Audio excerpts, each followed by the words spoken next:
Hey, welcome, YouTube. Appreciate you guys coming to the channel, coming to the cell. Uh, Thank you for your support. Like, subscribe.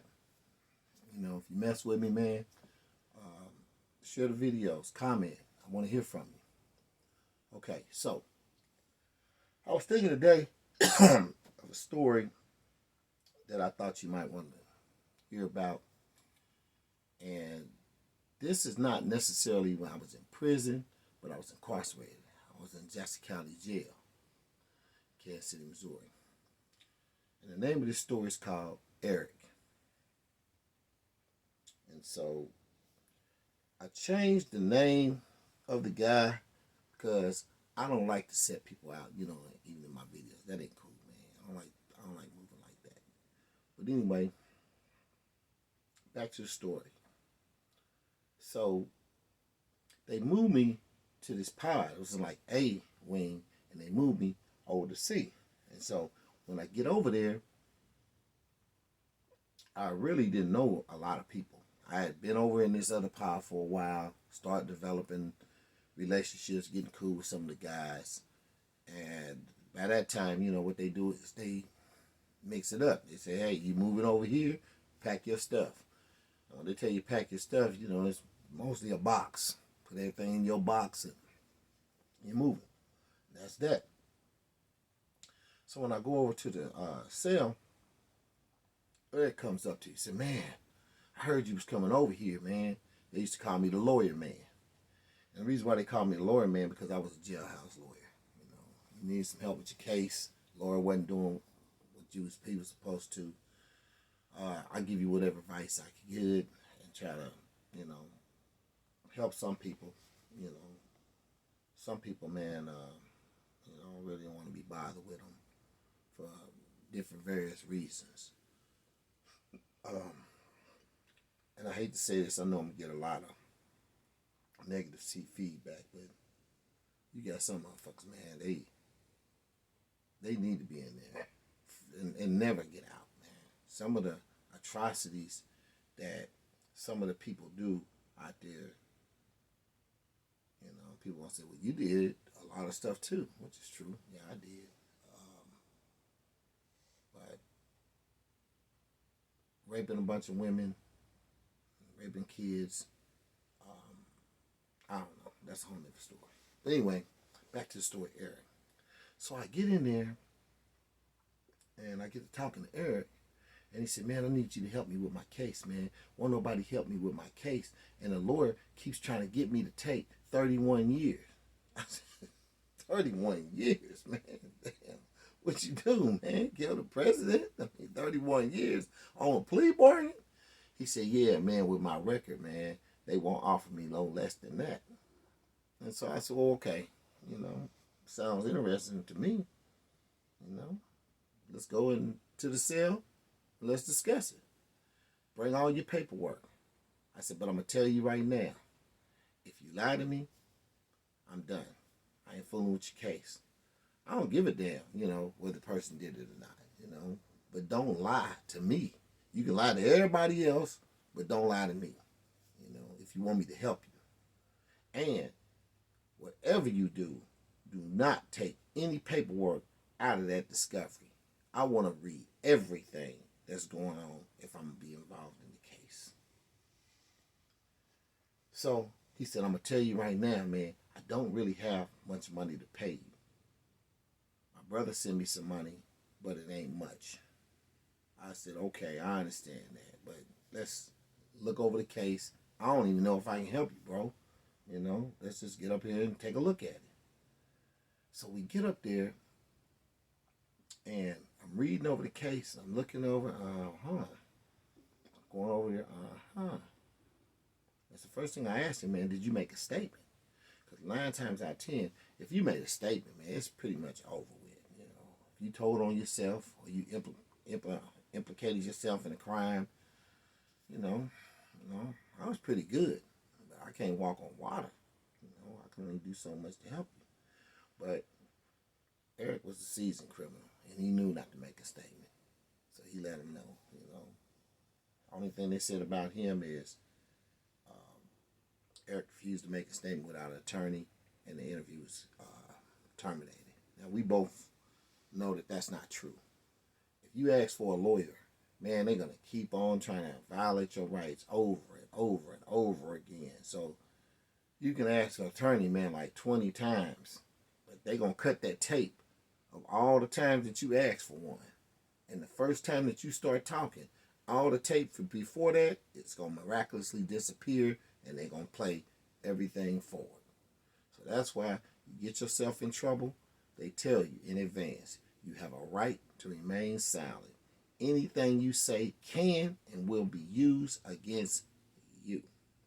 So, having said that, I get to looking at Eric's paperwork, and come to find out, Eric had just recently got out of prison. His brother owned a cleaning service, and he had like 7 buildings. So his goal was to give Eric this restaurant so he'd have an income. And, groom him in the business, they brothers, they gonna try to come up together. So he wanted to show Eric the ropes. So Eric come in, was cleaning for his brother. So they get to this restaurant. The restaurant was closing. They're in there and they're cleaning. And it was a little white girl in there, man. From everything I heard, she didn't weigh but about $105. She was kind of cute. Nice little body. But Eric said as soon as he seen her, she looked at him and she was attracted to him and he was attracted to her. I said, okay, well, how can that be a crime? So I'll read on.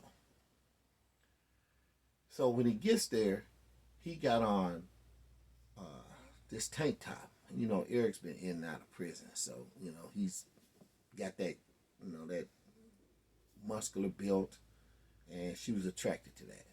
Her husband actually worked at that same restaurant, and he was kind of dumpy and fat, pudgy little belly and everything. So when she see this guy, coming in there with this nice body, she's human, so she was attracted to him, and he knew it. So he'd always make sure that he come in there and had on a tank top so he could show off and maybe try to get with her. So this goes on for a couple of weeks. So it was like on a Friday night, and Eric had got with her and said, hey, man, we're going to slip off somewhere. Is your husband going to, be here the whole time? Because every once in a while, her husband would leave and make a bank run. So he would take the money bag or whatever. I guess they had a night deposit. He would go drop that off. And when he get through dropping that off, he'd come back, pick her up, and I guess they'd go on home. So I guess Eric said the plan was when he leaves, I guess they was going to go in the back and have sex. That's what she agreed to. So the guy leaves, and Eric takes her in the back. They have sex like they said, and then she runs back up and says, I got to finish this register and put this money, out for tomorrow. So Eric looks over and see that the register's full of cash, and she had opened up the safe, and it still had money in there. So automatically, they go to criminal in him. He snatched all the money. Man, we can take all this. And she said, we can't take that money. So Eric snatched her and said, man, I got a plan how we can get away with it. She leaves out the back door. When they leave out the back door, Eric's got his brother's car. They take off and they gone. So while they going, she said, well, where we going? We're going to get caught. We're going to end up in jail. He said, nah, I know how to take care of everything. What we're going to do is we're going to just tell them that somebody came and robbed the place. And when they robbed the place, they took us with them and they let us go. She said, you think that'll work? He said, yeah. So he taken off of 39th Street and they go by the dope house. So Eric said, make sure you, I'm going to leave the car running. Anything happen, honk on the horn. And don't talk to nobody over here because they could kill you and rape you. She didn't know, she's scared, naive. So she stay in the car. He go in the house, and And he stayed for a while. I guess he smoked some of the dope in there, but he finally come out and bring her some. So she said, what's that? He said, oh, you got to smoke this. She said, I don't want that. He said, just try it. Just try it one time. If you don't like it, you ain't got to try no more. So she tried a little puff of it. And she coughed and everything else. He said, no, you got to hold it in. Take a good one and hold it in. So this time, she grabbed the pipe, take a big puff of it, hold her breath. She hold it in as long as she can. Come on, I don't want no more of that stuff. What is that? That's going to kill me and all this. So he said, well, forget it, more for me. So they riding around. As they riding around, they going one dope house to another. Smoking, pulling over, smoking. By this time, man, this girl was like, man, I done got myself in a world of trouble fooling with this dude. So he said, all we got to do is just go on back. And when we get back, we just stick to the story. So they had been gone now 3, maybe even 4 hours. So when they finally come back, they walk through the door. It's police everywhere. It's her husband right there. It's Eric's brother. Boy, he hot. His brother was hot. The police had to restrain him, man. He's ready because, he don't want to lose his contract. Brother done embarrassed him, stealing all the money and everything else because he really knew what happened. So Eric get there, and they talked to him first. And he said, the reason why we came back because somebody came in through the back door when I was dumping the trash, and they robbed the place. And they made us go with them, didn't they? And they was talking to, so he looked over at the girl. She hesitated. Police picked up on that. They said, hey, man, let me talk to you separate. So anyway, they take her in the back room. All of a sudden they come out, put the handcuffs on him. They cuff Eric up, put him in jail, and he said, here's where I'm at now. I said, okay, all right. So what did she say? He said she told him everything that happened, just like it happened. And I read the reports, and that's what it sounded like. She told him how they went to the dope house and got the dope, and how Eric, forced her into having sex because they were going to charge him with rape. She didn't want to tell her husband that he had sex with her, and it was voluntary or consensual, however you say that. She was scared. Plus, if they found out she had consensual sex with him, they might be thinking, maybe she had something to do with the robbery too. But anyway, they were going to charge him with not only that, they were going to charge him with the rape, they were going to charge him with the robbery, and they were going to charge him with kidnapping because he moved her away from the place. Even though, you brought him back, you still kidnapped her. So that's the reason why they wanted 31 years on a plea. They say you could take this 31 years or you could take life. Eric said, well, I don't see much difference if I do 31 years. And to be honest, I didn't see much difference either. So he asked me if I could help him, what could I do? I said, man, I'm going to have to think about this and get back with you. So the next day, I read over the reports again and read over them again. And I couldn't figure out no way how I was going to help Eric out of this situation. Because he knew he was going to prison, but he didn't want to get a plea for 31 years. He was trying to get, 10, 15 years, something he could live with and come out and still have some life left. But 31, he'd have nothing. So that's when it came to me. I said, I know what I can do. I know exactly what I can do. But I need to read everything over with, and I had to coach him through this whole thing. So I read over the police reports again.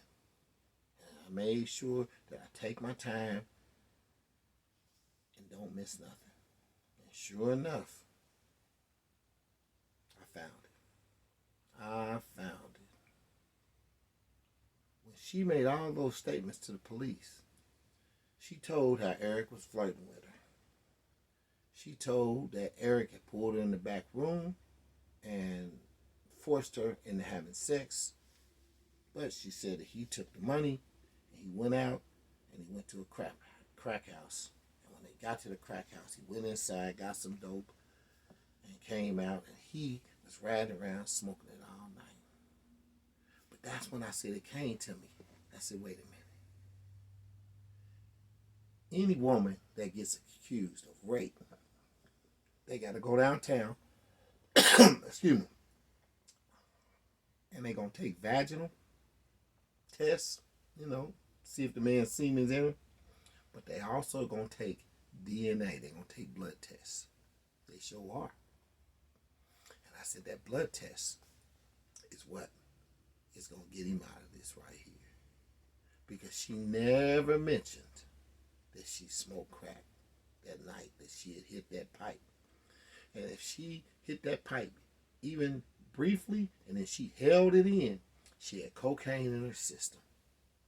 Not only that, but she was in an enclosed environment with him. And he's steady smoking crack cocaine. So even if she didn't smoke no more, she's still inhaling it too. So she got it in her system. And that's his key. So I get him in the cell and I tell him, I said, man, listen, you can listen to me and I can help get you out of this. Or you can listen to that lawyer and get 31 years to life. He said, I'm going to go with you. I said, that's a good answer. I said, but if you go with me, I'm going to have to coach you through this. And you're going to have to do exactly what I say, and you cannot deviate from it. He said, okay, what do I do? So, right before his trial started, I said, I don't want to tell you, but you're going to have to wait right before your trial started. I'm going to coach you through it. He said, why can't I know now? I said, because you might tell somebody. People have a tendency of talking. He might tell somebody, who might tell somebody, who might go to the prosecutor. Because you got to remember, they're in trouble too. So I said, no. No. We're going to wait 3 days before your trial starts, and then I'm going to coach you through this. So 3 days before the trial started, he came, man. What's up, coach? What we going to do? I said, okay. I'm going to tell you what happened that night, and then I want you to tell me what happened that same night.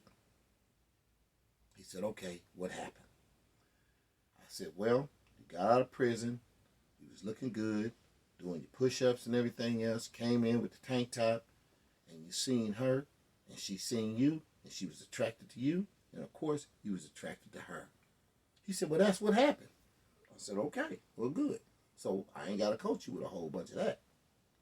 I said, but then that's when both of y'all decided that y'all were going to take the money that night after y'all had sex, after she let you take her in the back and it was voluntary sex. I didn't want to use words like consensual. I didn't want to deal with that. He wasn't going to remember that. So I let her know, man, voluntary. She said you could have some. Make sure you tell them. And you got to take the stand regardless of what the lawyer say. He said, I asked the lawyer about that, and the lawyer said, if I take the stand, they're going to give me life. I said, if you don't take the stand, they for surely going to give you life. So you do what I tell you to do, and you're going to see the light of day. So then, he said, so then what happened? I said, well, y'all left. Both of y'all left. And y'all went to the crack houses, and y'all was both smoking crack that night. And then you point out the fact that she was smoking dope just like you. And they can check her DNA. They can check them blood samples that they took from her that night, and they going to have crack in them because she was smoking dope too. And then when y'all came back, and y'all was going to concoct this story and say somebody robbed the place, and that's why you told the police that when you got back. But then she got scared and flipped the script and told the police that you raped her and you took the money and you was the only one that smoked crack. Now, let them know. The jury said, man, I'm guilty of robbing. You know what I'm saying? The place, stealing the money. But that's all I'm guilty of. Stealing over 150, carry 1 to 3 years. That's all I'm guilty of. I ain't had no gun. I didn't rape nobody. And I didn't kidnap nobody. And that's what you tell them. So every day for 3 days, coached him through the story, coached him through the story, coached him through the story. So I said, now tell me what happened. He would tell me, and he had it down. He had it down over and over again. I drill him until we were both exhausted. Tell me again. So he'd tell me the story again, exactly what happened. Anyway, it was time for Eric to go to trial. He went to a one-day trial, man. Everybody was excited. It was like, dang, Tubbs, you going to trial. Listen to you, huh? I seen you in the cell working on the case. You think he gonna beat it? I said, nah, he ain't gonna beat the case, but we trying to get him where he ain't gonna get, life sentence. So that morning, Eric takes off. Guards cuff him up, shackle him, and he go off to trial. We just sitting there waiting all day long. Everybody nervous. They wonder what's gonna happen to Eric. What's gonna happen to Eric? So finally, he come back. When he come back that evening, he come in there, his face is gloomy, and he said, man, I lost. I said, God damn, I felt so bad because, man, listen to me, man, he lost. Then his face lit up and said, but the judge and the jury only gave me 3 years because they knew I wasn't guilty. I said, what? He said, yeah, man, I ain't raped her. She was smoking crack just like me. And so he stood up on the table in the jailhouse cell. And the way that Eric was telling the story, you would think that was really what happened, man. I'm sitting there listening to him, man, and he had told it to himself so many times. I guess he told a lot to himself so many times. Hell, even he started to believe it. Man, I was elated because I was glad that they didn't give Eric 31 years. I mean, he did deserve 31 years. But at the same time, the girl, she walked. I don't think they did anything to her. But at the same time, man, it was funny how, I heard him tell that story several times. Each time he told the story as if that's what really happened, which proves, I guess you can tell a lie so many times that you start believing it yourself. But anyway, that's the end of the story of what happened to Eric, and I was glad I could help him. And after that, I didn't have no shortage of clientele. So then people started coming to me, especially, you got some guys in there with money. Started asking me to help them with the case. Having said that, that is going to be the topic of the next story that I'm going to tell y'all. And I guarantee you, some of y'all going to like me, and some of y'all going to hate me. But anyway, like, subscribe, comment, tell me what you would have did different, and get back at me. All right. Peace.